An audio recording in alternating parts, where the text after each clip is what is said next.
Bonsoir. Donc, on est ravis que vous nous accueillez ce soir. Donc, je vous présente Margot. Moi-même, c'est John. Donc, comme vous l'a dit, nous sommes donc des étudiants à Imerir. Et donc, nous allons vous présenter notre projet d'étude. Donc, le InMove, ce petit robot encore pas terminé. Donc, on va vous présenter de la sorte. Donc, on va introduire d'ailleurs qui nous sommes, notre école. Qu'est-ce que InMove? Puis le projet. Donc notre équipe, la conception, et donc aussi le InMove dans le milieu médical. Donc ce qui est déjà existant et ce qui va venir à l'avenir. Voilà. Et puis après on terminera par des questions si vous avez, avec peut-être des réponses. Voilà. Donc voilà, pour commencer, nous sommes des étudiants de l'Imerir, comme vous l'a dit John. Donc sur ce projet, on était 7. On a travaillé sur la conception de ce robot pendant 6 semaines. Et donc on est étudiant à l'Imerir, qui est une école de robotique située à la CCI de Perpignan. Donc on va rentrer un peu plus dans le détail de ce que c'est qu'InMove. Alors InMove, c'est un robot qui a été conçu par le sculpteur Gaël Langevin en 2012. Son idée, c'était de créer un robot qui soit accessible à tous. Pour cela, il a voulu qu'il soit d'abord open source et imprimé en 3D. Il a bien pris soin de faire en sorte que toutes les pièces du robot fassent pas plus de 12 cm pour pouvoir rentrer dans des modèles d'imprimantes assez petits comme celle-ci. Et ce type d'imprimantes sont des imprimantes que vous pouvez avoir chez vous, qui sont relativement accessibles au niveau du prix voilà, au niveau du prix et accessible au niveau du logiciel qui est simple d'utilisation. Autour de ce projet, Gaël Langevin a aussi mis à disposition du coup, tous les plans du robot sur Internet, ce qui a permis à près de 80 millions de personnes de télécharger les plans. Et 80 000 80 000. 80 000 Désolée, 80 millions, c'était quand même beaucoup. Donc 80 000 personnes, 80 000 téléchargements plutôt pour être précis. Et donc il y a toute une communauté qui s'est créée autour de ce projet et le forum qui est disponible sur le site permet aux gens de discuter des problèmes de construction du robot qu'ils peuvent avoir, d'échanger, de créer de nouvelles pièces aussi, d'améliorer le robot. Donc ça c'est l'avantage de l'open source.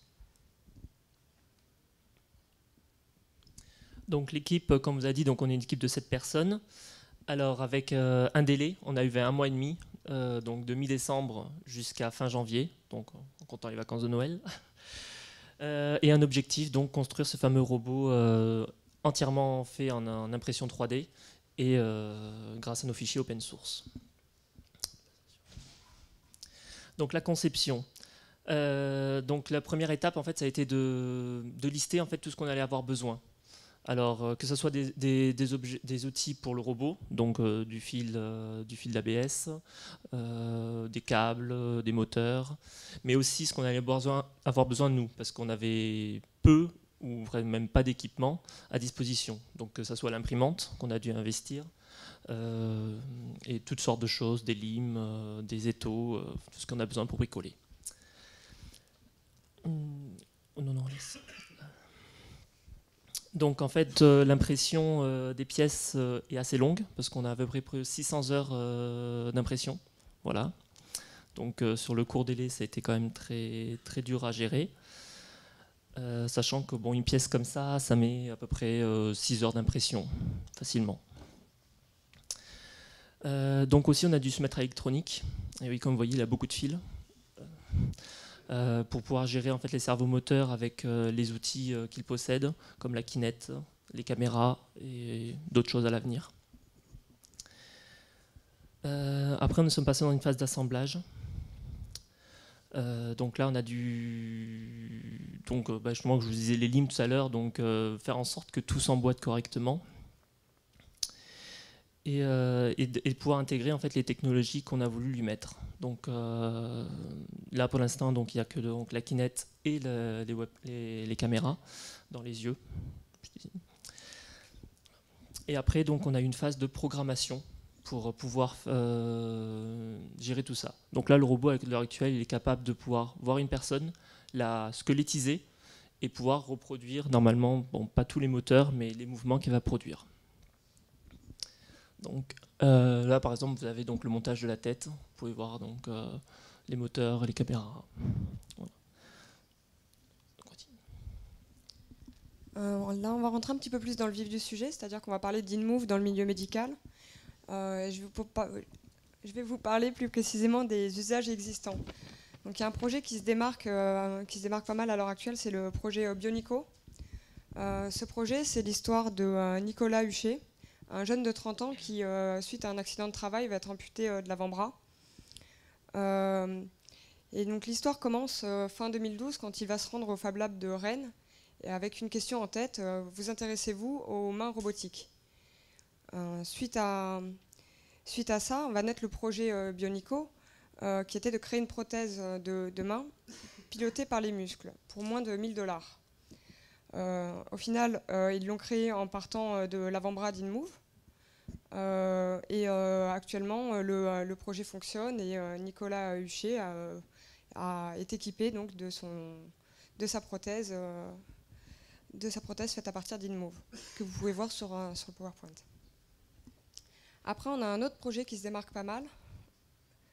C'est le projet de Daniel Cuartas Quincheno, un étudiant colombien, ingénieur en mécatronique, qui travaille sur un projet de contrôle de l'avant-bras via un électroencéphalogramme. C'est le casque Epoch de Emotive. En fait, vous allez pouvoir contrôler la main via la pensée. C'est une technologie qui n'est pas encore tout à fait au point parce que ça demande énormément de concentration pour réaliser un simple mouvement. Donc là, en l'occurrence, le mouvement va être d'ouvrir ou de fermer la main.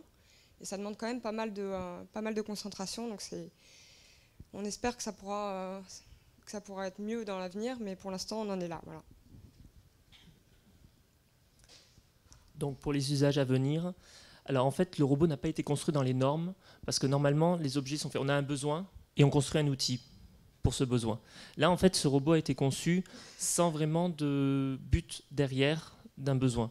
Donc en fait, c'est à vous, pour ceux qui sont dans le milieu médical ou l'aide à la personne, tout ça, de pouvoir imaginer quelle utilisation on pourrait trouver à ce robot. Il peut intégrer énormément de technologies et il pourra faire énormément de choses. Par exemple, Madame Michel est une personne âgée qui va vivre toute seule chez elle. Ben, ce robot pourrait être une sorte de garde, pouvoir voir si la personne se tient bien, ne tombe pas, et surveiller, et avoir un système d'alerte d'alerte sur des secours ou autre chose. Ou, ben, comme vous avez dit tout à l'heure, oui, le personnel médical.